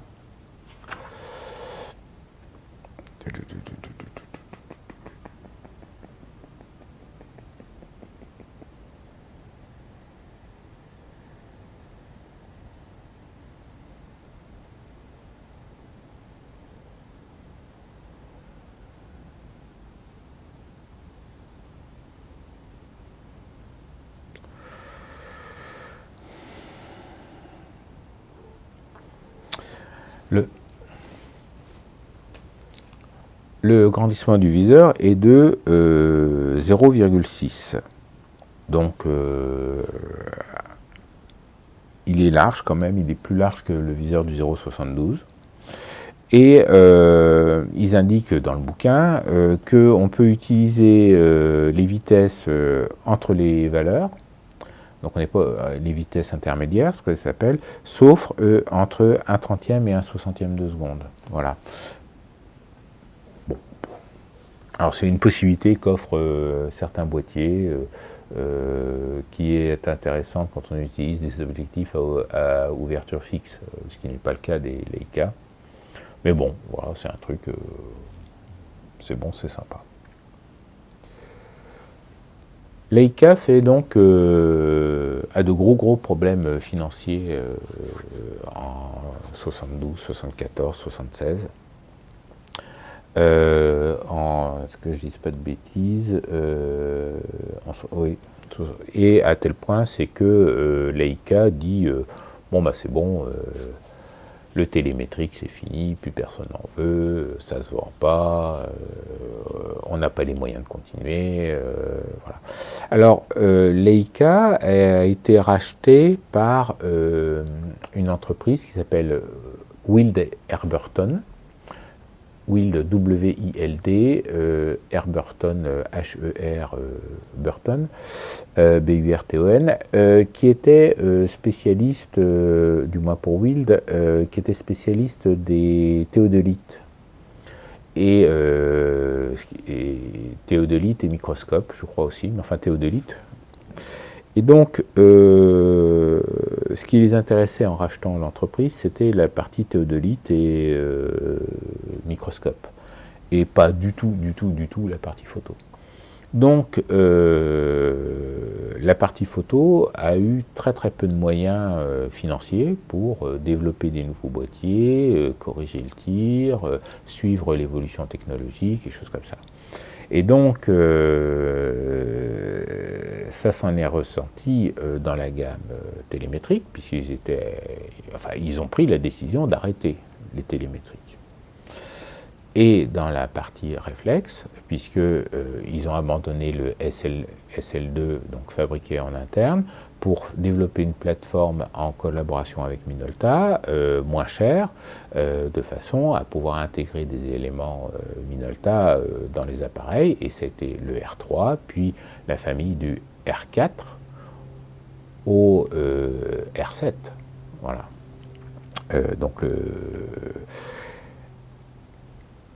Et puis, Leica avait une filiale au Canada qui s'appelait Leitz Canada, Ernst Leitz Canada ou Leitz Canada. Et le patron de Leica Canada a dit oh, arrêtez les conneries, je rapatrie tout le télémétrique au Canada. En Ontario, à Midland, Ontario, et donc je rapatrie tout le télémétrique. Et ils ont sorti en 1977 le Leica M4-II. C'est-à-dire qu'ils se sont dit, bon, ok, le M5, ils n'en veulent pas. C'est pas que le M5 n'est pas un mauvais boîtier. Le M5, il y a des gens qui en ont et qui adorent leur M5 et qui trouvent les autres moches et à chier. Voilà, et le M5 n'est pas un mauvais boîtier, c'est un Leica comme les autres, simplement il n'a pas la même forme que les autres. Ils se sont dit, bon, d'accord, ok Coco, vous voulez pas du M5, bon, le M4 avait bien plu, avait bien fonctionné, on a encore les outillages pour le M4, des trucs comme ça, donc on va refaire du M4. Alors, c'est pas exactement le M4 qu'ils ont fait, donc ils ont pris le M4, ils ont viré le retardateur, donc ils ont cherché à diminuer les coûts. Voilà. Ils ont cherché à diminuer les coûts, donc ils ont viré le retardateur. Il y a des pièces qui étaient faites en acier trempé, machin chose, rectifié, qu'ils ont fait en acier embouti ou choses comme ça. On a vu apparaître des pièces en plastique, et ainsi de suite. Alors, le M4-II a mauvaise réputation parce que il correspond à deux phénomènes. D'abord, il y a eu un déplacement de la production, donc il a fallu le temps que les gens apprennent les subtilités de fabrication et de réglage des machines pour la qualité à obtenir. Et donc ça, c'était la première étape. Donc du coup, il y a eu des malfaçons au début. Voilà, et les premiers boîtiers ont eu des problèmes. Mais si on prend des boîtiers de la fin de la fabrication du MK2, il n'y a aucun souci de qualité par rapport à des Leica fabriqués en Allemagne.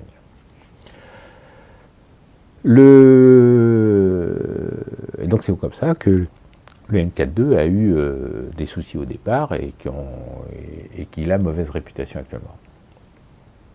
Le MK2 s'est vendu donc de 1977 à 1980, donc 3 ans. Et puis après est apparu le M4P. Et donc le M4P inaugure une nouveauté. Donc le M4P est grosso modo la suite du M4-II. Avec des niveaux de simplification du genre, par exemple, sur la face arrière, voilà, sur la face arrière, on a, pour se souvenir du film qu'on a mis dedans, et on a une petite zone grisée là, avec les sensibilités, puis vous prenez votre crayon gras, puis vous mettez une flèche, voilà. Par rapport au luxe de ce qu'il y avait derrière d'un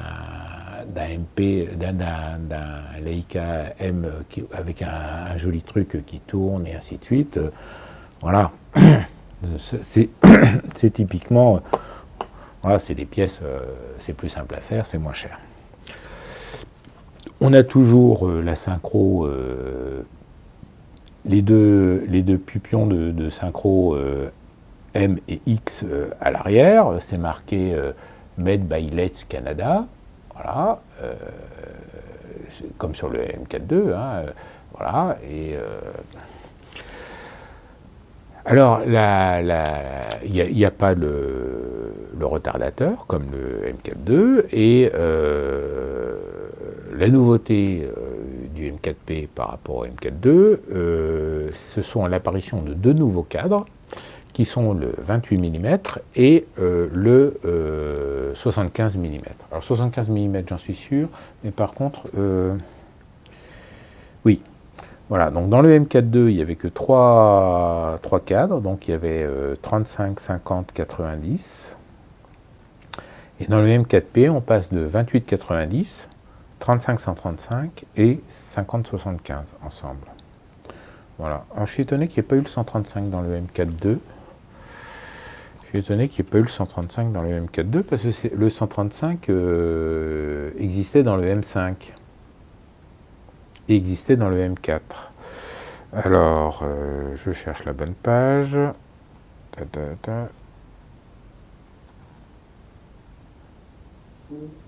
M4P, M4.2. Oui, il y a le cadre, il y a le cadre du 135 dans le M4.2. Voilà. Que je corrige. M4.2 135. Voilà. Sinon, c'est pas. Par contre, bon, on retourne en arrière. Donc, avec le M4.2, on retourne en arrière. Il n'y a pas de posemètre dedans. Il n'y a pas de posemètre. Voilà. Et dans le M4P, il n'y a pas de posemètre non plus. Et donc, on a ces deux nouveaux viseurs, ces deux nouveaux cadres qui apparaissent. Alors, bon. Le cadre du 135, il n'y a que les angles, hein, les barres vous oubliez. Et puis le cadre du 75, c'est pareil, il n'y a que les angles qui apparaissent. Donc voilà, c'est le minimum. Alors, tout simplement parce que ils se sont aperçus, par rapport aux ventes des objectifs et par rapport aux demandes des clients, qu'il fallait sortir des focales plus larges que le 35 mm, et ainsi de suite. Alors, comme je dis souvent sur Sumilux, le Leica M n'est pas fait que pour faire des photos de feuilles d'automne dans des flaques d'eau ou de photographier des New-Yorkaises qui se grattent le cul. Voilà. Au 35 mm, on peut utiliser d'autres focales que le 35 mm. Voilà. Mais bon, encore faut-il avoir les cadres.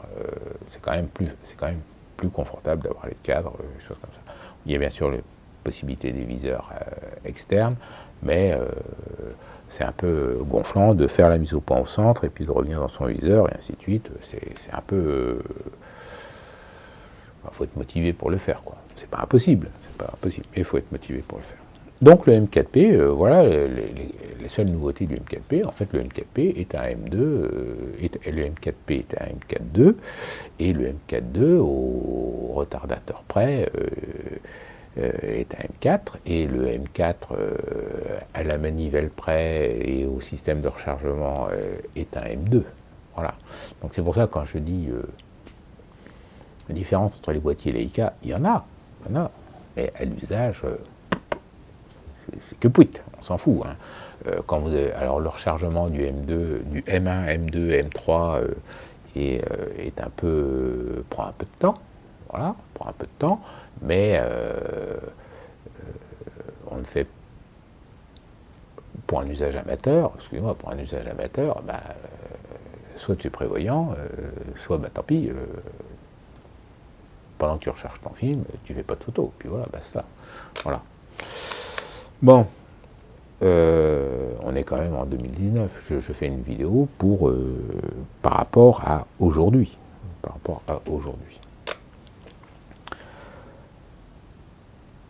Le M4P marche plutôt pas mal.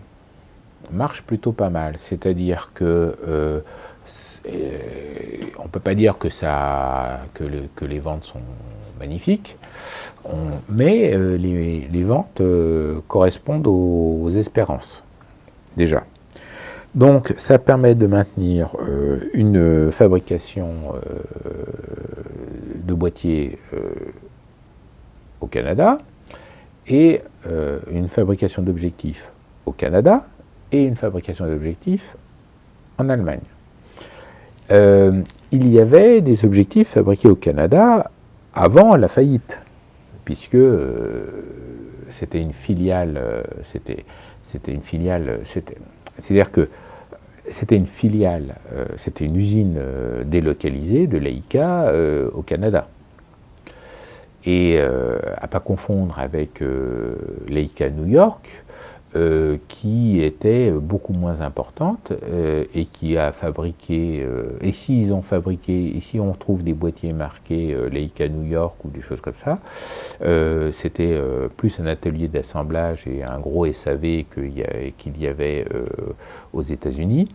Parce qu'en fait, voilà, afin de contrer l'invasion des produits étrangers aux États-Unis, les États-Unis ont imposé des droits de douane de manière spécifique sur les appareils photo allemands, des choses comme ça, de façon à contrer l'invasion allemande d'abord d'appareils photo, puis l'invasion japonaise d'appareils photo sur leur sol. Ils ont défini des droits de douane avec des choses un peu particulières, du genre une taxe spécifique sur les 120 mm, voilà, sur les objectifs de 120 mm de focale. Ce qui fait que, par exemple, Leica, bon, bah, il dit, ok, d'accord, il n'y a pas de souci, bah, notre 120, on va graver 125 mm dessus, parce que la norme DIN qui définit la différence entre la focale réelle de l'objectif et la focale gravée nous autorise 5%. Ben, on va dire que c'est un 125 mm. Et puis quand on va passer la douane, il dit ah oui, mais monsieur, nous c'est un 125 mm.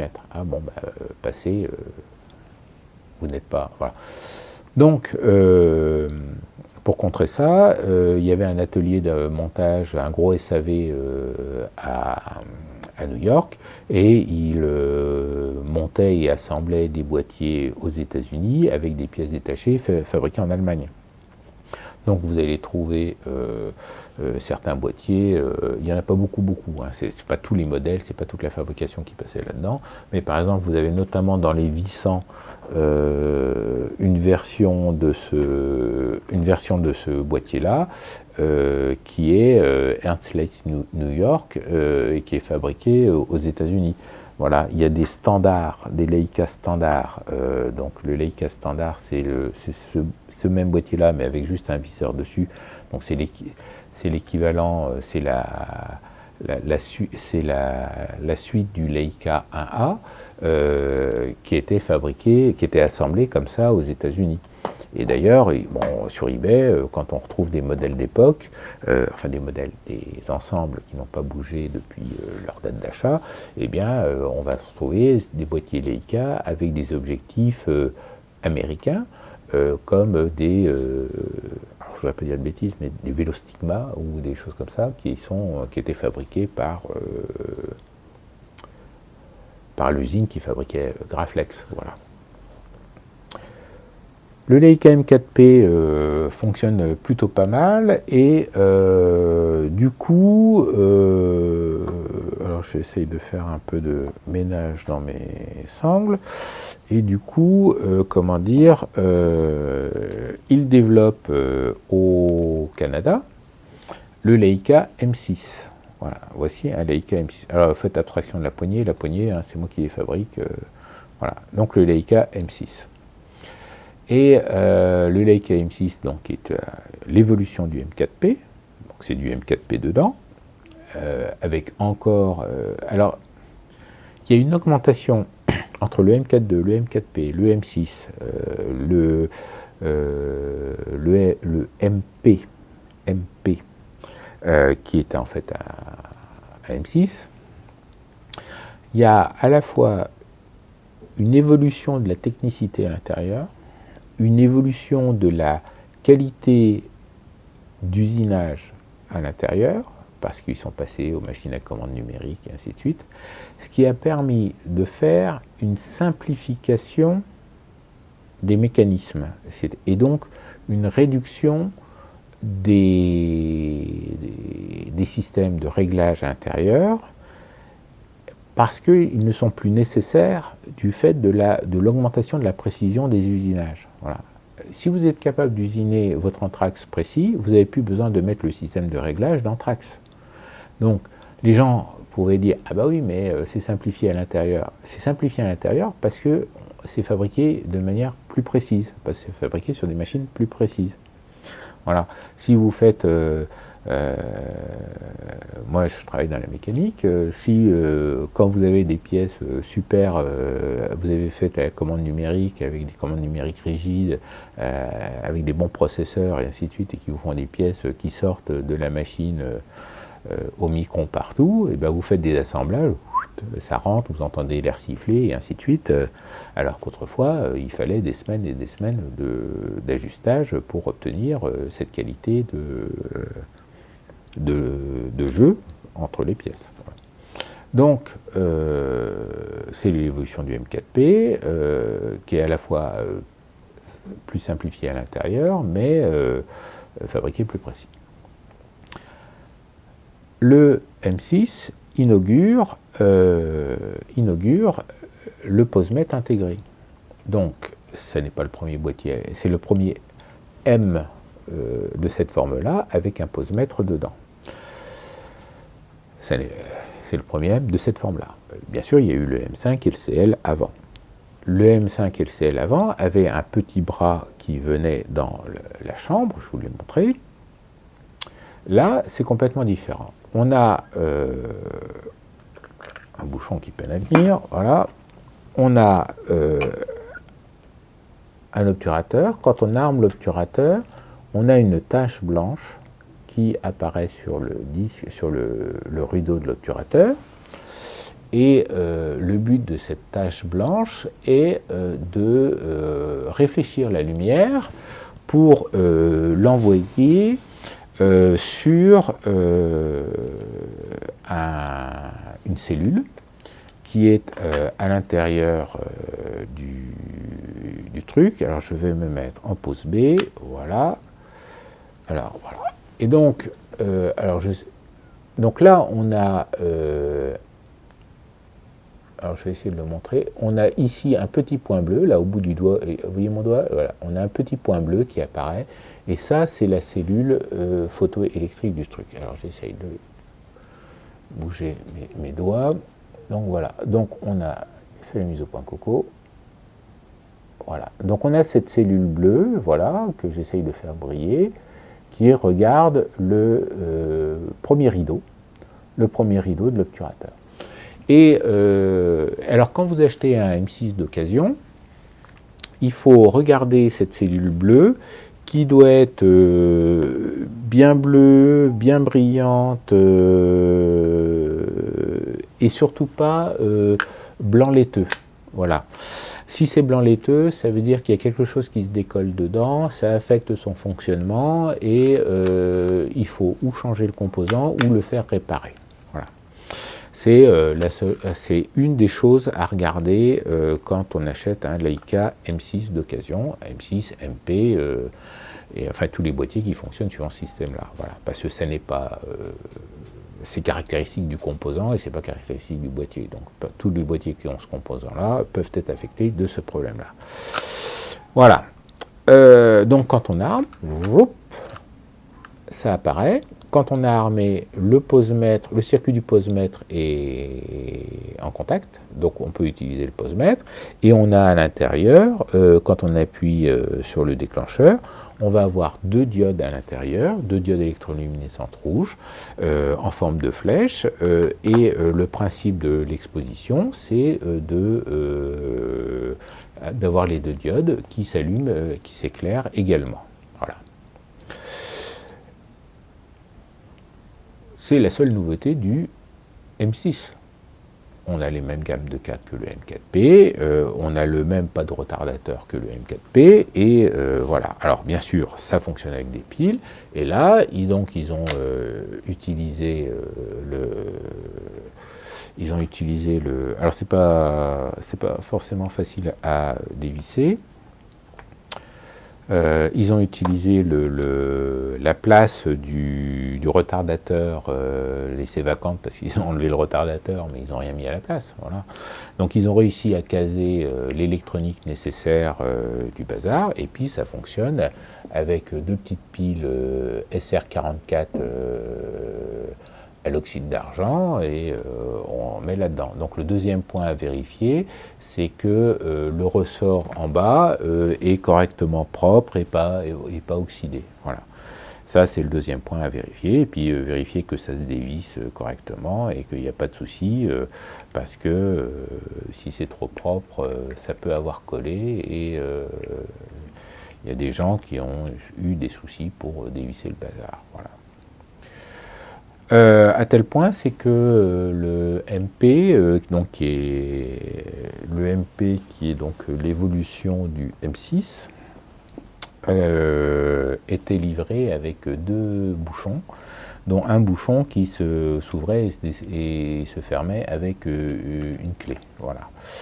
Donc voilà, c'est le deuxième truc à vérifier quand on achète un M6. Alors, sont apparus, alors je ne voudrais pas dire de bêtises, est apparu avec le M6 des petites bumpers en caoutchouc, en plastique dur, là, pour éviter les marques des boîtiers du haut sangle. Et puis voilà, quoi, c'est à peu près tout. C'est à peu près tout. Mon bouchon, voilà.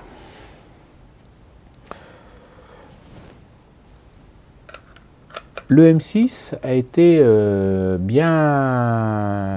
donc a été étudié au Canada, mais a été fabriqué en Allemagne, parce que comme le M4P avait relancé les ventes et ainsi de suite, Leica s'est dit on ramène tout en Allemagne, et voilà. Alors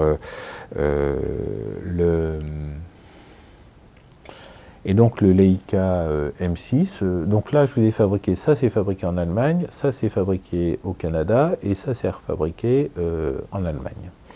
Donc on a eu le M6 a été décliné en M6 TTL, alors que je n'ai pas. Le M6 TTL, alors je ne l'ai pas pour une bonne raison. D'abord, ça coûte quand même. Et puis, donc ils ont augmenté la taille du capot de 2 mm, je crois, 2 mm. Et je trouve que ça tue la beauté du bazar, je trouve moche. Voilà. Autant là, c'est joli, c'est beau, autant avec 2 mm de plus, personnellement, moi je trouve ça moche. Bon, je n'utilise que très peu le flash, je n'utilise pas le TTL au flash, donc je n'en avais aucun besoin, et le M6 TTL n'apportait rien de plus que le M6 normal. Le M6 TTL n'apporte que le TTL au flash. Voilà. Ils ont sorti après le M7. Le M7, c'est une évolution profonde du boîtier, parce qu'ils ont changé l'obturateur. Ils ont mis un obturateur qui n'est plus mécanique, mais qui était un obturateur électronique, ce qui permet notamment d'avoir le mode aperture, le mode automatique avec le A aperture. En plus du mode aperture, il y a le système de lecture du codage DX. Alors, le système de lecture du codage DX, alors j'ai pas de bobine ici pour vous montrer. Non, j'ai pas de bobine. Afin de simplifier, afin de limiter les erreurs, Kodak a sorti le codage DX. Le codage DX, c'est sur l'enveloppe de la cartouche, un damier, un code barre, un damier qui permet, quand on a mis la cartouche dans le boîtier, avec des contacts électriques, d'aller lire le code barre et de savoir quelle est la sensibilité du film utilisé. Ça permet de savoir la sensibilité du film utilisé, le nombre de pauses et je crois l'étendue en surex et en sous-ex qu'accepte le film. Voilà. Je ne connais aucun boîtier qui utilise la fonction de connaissance de l'étendue de surex et en sous-ex du film. Voilà. Et le nombre de pauses, on se demande à quoi ça sert, mais enfin bon, pourquoi pas. Enfin, toujours est-il qu'ils ont mis un système de lecteur DX qui leur a causé bien du souci et qui cause bien du souci aux gens parce que c'est quelque chose qui fonctionne pas forcément très bien, parce que ils ont essayé quelque chose qui n'était pas prévu, c'est-à-dire qu'ils font une lecture optique du codeur DX et non pas une lecture électrique. C'est-à-dire qu'ils ont mis des systèmes de photodiodes infrarouges et de diodes et photodiodes infrarouges pour éclairer les carreaux et voir si ça réfléchit la lumière ou pas. Et moi je connais quelqu'un qui a eu un Leica M7 et il y a eu le problème du lecteur DX qui lisait mal certains films et pas d'autres, et donc avec retour au SAV et ainsi de suite. Et bien sûr, c'est pas pris en garantie. Et, enfin, si, c'est pris en garantie, mais enfin, votre boîtier, vous le voyez pas pendant 2 mois, quoi, 2 mois, 3 mois. Ça peut être handicapant. Voilà.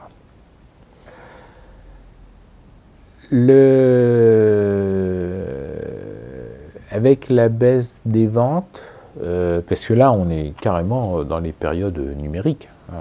Carrément dans les périodes numériques. Le M7 est sorti en 2002 et le MP, donc le M7 est sorti en 2002. Alors ces histoires de grossissement de viseur, on va le trouver avec les appareils photo à la carte. Et dans les appareils photo à la carte, il y avait le M6 et le M6 TTL et le M7. Et puis, enfin le M7 et le MP. Et donc, ils sont revenus en 2003 un peu en arrière, où ils ont laissé tomber le M6 TTL, et ils ont refait le MP. Alors, je ne sais même pas si le MP est TTL, qui est en fait un M6 et qui est revenu dans les gabarits du Leica M6. Je vérifie pour voir s'il n'y aurait pas une photo. Ça c'est M6 TTL. M6 TTL. Oui, et puis après on attaque les hors normes. Parce que le bouquin, je me souviens plus de quand il est, mais le bouquin il commence à dater un peu. Je suis même pas sûr qu'il parle du MP. Je suis même pas sûr qu'il parle du MP. Si, Leica MP. Ah oui, non, mais il parle du MP. Oui, parce que MP a été utilisé à 2 occasions. Le MP a été utilisé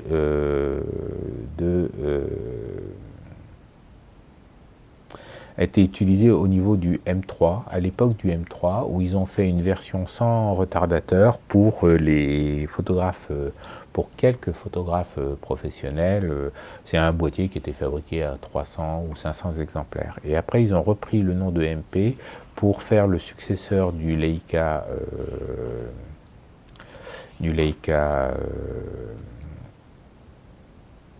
M6. Et en fait, le MP n'est jamais qu'un M6 avec... alors du coup, ils sont revenus dans des constructions un peu plus luxe, c'est-à-dire que le capot qui était en laiton sous M3, M2 et M1 est devenu en zinc injecté avec le M4.2, M4P et le M6, parce que c'est moins cher d'injecter du zinc dans un moule que de prendre un bout de laiton et de le fraiser. Voilà. Mais le MP actuel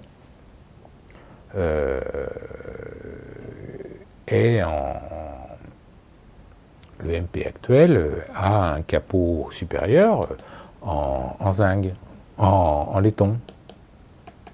Ouais, ça fait pas le même bruit quand on tape dessus. Voilà. C'est un épiphénomène. Enfin, c'est un épiphénomène qui... parce que quand vous avez les arêtes qui sont brasées, quand vous avez un boîtier en zinc, ça fait du blanc, alors quand vous avez un boîtier en laiton, ça fait du doré, et c'est beaucoup plus beau, et ça plaît mieux à certaines personnes, voilà, qui disent « Oh là là, j'ai un boîtier qui est brasé, oh, je suis content. » Moi, personnellement, ça me fait rien du tout. Actuellement, au jour d'aujourd'hui, on peut toujours acheter des Leica argentiques neufs. Il y a normalement, si je ne me trompe pas, le M7 doit toujours être en production. Où il est toujours en production, ou il vient juste d'être arrêté. Et le MP, donc le Leica M6, ou le MA, qui est en fait un Leica M6 sans posemètre. Donc, on continue à en fabriquer, mais avec des choses en moins. Et puis, parce que le marché se dirige vers des gens, vers des épicuriens, des ayatollahs de l'argentique ou des choses comme ça. Et donc, ils se sont dit, tiens, il y a peut-être une carte à jouer pour vendre quelques milliers de boîtiers à des gens. Voilà, c'est toujours ça de vendu. Donc le MA et le MP et le M6, ce sont les mêmes boîtiers à 2-3 matières près, ou dans le cas du MA, avec posemètre ou sans posemètre. Voilà. Ceci va conclure la vidéo T007B sur le Leica M argentique. Il va y avoir une vidéo suivante sur le Leica M numérique. Sur ce, soyez éco, hein, attendez, avant de vous lancer dessus, commencez des recherches sur Internet, hein, pour voir un peu, aller dans les forums, aller voir un peu ce qui se dit, aller sur Flickr pour voir le type de photos qu'on fait avec, avec ce genre de boîtier. Il n'y a pas de talent qui est livré avec ces boîtiers-là, hein. Donc c'est très cher, mais ça ne va pas vous rendre meilleur photographe, hein. Il ne faut pas rêver, hein. Le talent n'est pas compris dans la boîte. Par contre, ça va vous permettre d'aborder peut-être d'autres types de sujets où un gros réflexe ne serait pas... serait plus handicapant qu'autre chose. Parce que, bon, par exemple, avec ces boîtiers-là ne font pas peur aux gens. Alors, quand vous arrivez avec un gros réflexe professionnel, avec un gros zoom et des trucs comme ça, les gens se disent, ah là, travaillez pour Paris Match, là, pourquoi vous me photographiez voilà. Donc, c'est des boîtiers qui ne font pas peur aux gens, qui peuvent attirer une certaine sympathie envers les gens photographiés, parce que, ah tiens, il a un jouet, ouais, tiens, il a... Voilà. Ça n'a pas le même coefficient de sympathie qu'un Rolleiflex biobjectif par exemple, mais ça peut offrir des opportunités que ne va pas vous offrir d'autres systèmes.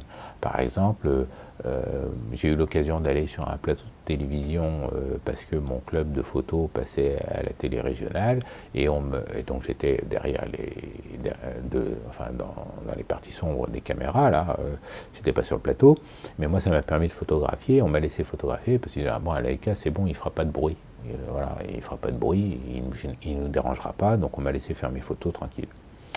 Ça m'a permis, j'avais été à un meeting aérien de petit avion radiocommandé à réaction. Donc les gens étaient derrière une barrière et puis moi je dis je peux rentrer pour faire des photos, et puis le mec qui connaissait un peu il dit oui, bon, toi c'est bon, tu peux passer, vas-y. Donc moi j'ai pu aller faire des photos des appareils proches pendant que les autres étaient derrière les barrières. Bon, voilà. Donc, j'ai eu ces deux passes droits que je n'aurais pas eu si je n'avais pas eu un Leica M6 dans les mains à l'époque. Je ne sais pas garanti que ça fonctionne partout et tout le temps. Enfin bref. Donc, voyez toutes les vidéos T07 avant de lancer quoi que ce soit, parce que là, je vous présente chronologiquement les modèles. Et après, comme pour les vidéos Hasselblad et Rolleiflex, il y aura une vidéo de discussion de quoi acheter, comment acheter, pourquoi acheter ci et pas ça, et ainsi de suite. Voilà, voilà, donc soyez éco, hein, pour essayer de comprendre, optimiser, faites des images. Au revoir.